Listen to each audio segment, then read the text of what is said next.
semuanya, perkenalkan aku Jenny dari Jagadita 2 dan sebelahku ada Dini dari Jagadita 1. Kita lagi di mana ya, Din? Kita lagi ada di Batik Primas Banyumas. Mau ngapain aja nih di sini? Jadi di sini kita bakal ngasih lihat ke kalian motif-motif batik khas Banyumas dan gimana sih cara pembuatannya. Oke, untuk tahu lebih lanjut, ikutin videonya. Cekidot!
Selamat siang Ibu, kami dari siswa-siswi SMA Negeri 3 Purwokerto ingin melakukan wawancara mengenai batik.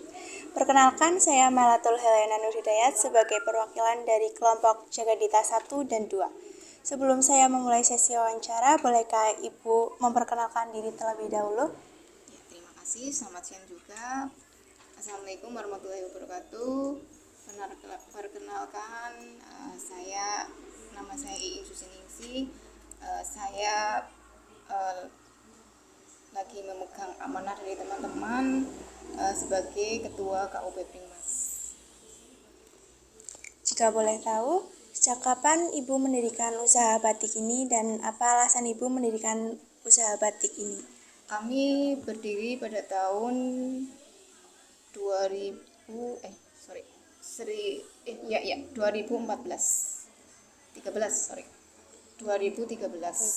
tepatnya bulan Mei. Alasan Ibu mendirikan usaha batik ini? Karena kami adalah pekerja seni yang dari kecil kami sudah terbiasa melihat orang tua kami membatik. Kami ingin batik ini tetap lestari. Jadi dari tadinya kami hanya sebagai pengobeng, dan akhirnya kami setelah dibina oleh Bank Indonesia Purwokerto, kami dibentuk menjadi kelompok batik desa, dan alhamdulillah dari pengobeng akhirnya sekarang kita alhamdulillah bisa menjadi pengusaha batik. Kira-kira ada motif apa saja yang dimiliki Banyumas dan banyak digemari masyarakat Banyumas? Kalau motif Banyumas itu banyak sekali, ratusan ya. Cuma kita memang punya intinya kita punya ciri khas sendiri untuk batik Papringan atau batik Primas. Yang banyak digemari adalah motif-motif khas Papringan. Selain yang utama adalah motif-motif paten atau turun-temurun, dan yang kalau di Papringan adalah motif khas Papringan. Lalu jenis batik apa saja yang ada di sini? Di sini kami ada batik tulis. Batik tulis ada dua pewarnaan. Kami ada pewarnaan sintetis dengan alami, batik cap. Batik cap juga warnanya kita ada alami dan sintetis. Kemudian ada ekoprint, ada juga jumputan juga sintetis dengan alami. Dalam proses pembuatan batik, apakah diperlukan waktu lama untuk merubah kain putih polos menjadi kain yang sudah bermotif? Iya, butuh proses yang lumayan lama, karena awal batik tulis adalah kain putih atau kain mori yang masih kosong. Langkah pertama adalah mendesain. Jadi kita bikin desain sesuai dengan keinginan kita. Pertama didesain dengan menggunakan pensil, kemudian kedua kita desain dengan menggunakan canting. Kemudian baru setelah itu batik sudah kita lengkapi dengan isen-isen yang bagus. Setelah itu baru kita warna. Dan setelah diwarna nanti ada proses selanjutnya, yaitu dilurut, kemudian kita batik lagi batik kedua, kemudian kita warna lagi, kemudian dilurut. Jadi dalam satu lembar kain batik tulis itu adalah 7 tahapan yang harus dilewati. Jadi kurang lebih satu lembar batik tulis itu kurang lebih itu satu bulan 1 lembar. Dalam proses pewarnaan alami itu sendiri bagaimana ya Bu? Ada perbedaan atau tidak dalam proses pewarnaan dan proses pewarnaan sintesis? Jelas ada Mbak, ya, karena untuk kimia kan itu jelas limbahnya kan berbahaya, dan itu kalau untuk sintesis bahan istilahnya sudah siap pakai. Cuma kalau untuk warna alami itu kita harus mencari dulu bahan-bahan yang ada di sekitar kita. Misal kita mau pewarnaan dengan menggunakan kulit kayu mahoni, jadi kita di rumah-rumah yang sudah biasa mewarna, kita selalu ada bahan-bahan untuk warna alami ya. Jadi kita harus untuk warna alami, misalnya saya mau untuk warna coklat, saya akan menggunakan kulit kayu mahoni. Jadi kulit kayu mahoni itu harus dijemur kering dulu.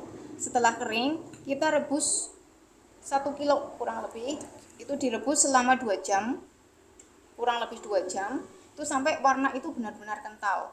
Setelah kita uji warna itu kental baru bisa dipakai. Setelah direbus mendidih selama 2 jam, kita angkat, terus kita dinginkan dulu sebelum diwarna. Kenapa harus dingin? karena lilin itu kan nempel. Lilin nempel kalau dimasukkan ke dalam air panas jelas lilinnya luntur. Seperti itu. Jadi tunggu dingin dulu baru nanti untuk celupan. Dan di celupan warna alami juga berkali-kali. Kalau di warna sintetis cukup tiga kali celupan. Tapi kalau di warna alami sampai berpuluh-puluh celupan, soalnya itu kan alami, peresapannya kan alami. Jadi habis dicelup kita tiriskan, nanti kita jemur di tempat yang teduh sampai itu kain benar-benar tiris. Setelah tiris kering, nanti kita lipat lagi, kita celup lagi sampai berpuluh kali sampai warna itu benar-benar mantap. Iya. Lalu bagaimana cara menjaga agar motif batik tetap bagus walaupun sudah lama dipakai? Jadi kita harus sering-sering berkreasi atau memperbaharui motif itu. Jadi misal motif yang turun-temurun itu misal kawung lah ya. Itu kawung kan selalu ada dari masa ke masa. Nah, kita harus bagaimana bisa supaya orang itu tetap senang sama motif kawung. Mungkin kita ada variasi apa gitu ya. Ya, motif utamanya tetap kawung, tapi kita harus ada variasinya seperti itu. Menurut Ibu, harga batik di pasaran sekarang ini mengalami kenaikan atau justru mengalami penurunan? Kalau menurut saya turun. Kenapa? Karena setelah pandemi bahan baku batik itu naik hampir 50%. Naik 50%. Sedangkan harga batik susah untuk naik, Mbak. Jadi kita ya gimana ya agak susah juga. Iya. Nah, bagaimana upaya Ibu agar batik ini tetap eksis di pasaran ini? Ya kita harus berani mengikuti pasar. Jadi di pasar batik itu apa yang di luar itu terjual dengan bagus atau istilahnya terus menerus, kita harus berani pertama mengikuti pasar, yang kedua harus berani berkreasi. Jadi jangan monoton itu saja kayak gitu. Harus berbeda. Iya betul, harus berbeda. Bagaimana Ibu mengenalkan batik yang diproduksi dari sini? Cara memperkenalkannya. Cara kami memperkenalkannya adalah dengan medsos, bisa online dan offline. Siapa saja yang menjadi sasaran pasar penjualan batik Ibu? Ya, kami mempunyai sasaran yang pertama adalah yang mencintai batik. Jadi yang benar-benar dengan cinta batik. Jadi kalau orang sudah cinta terutama untuk batik tulis dengan harga berapapun, dia tidak akan istilahnya tidak akan pikir dua kali karena dia sudah cinta. Itulah istilahnya seni ya, sudah suka dengan seni. Yang kedua mungkin untuk perkantoran, terutama untuk seragam seperti itu. Terus perkantoran, anak-anak sekolah seperti itu. Sekian penjelasan dari Ibu Iin Susiningsih. Kami ucapkan terima kasih. Sama-sama. Sukses selalu, Mbak.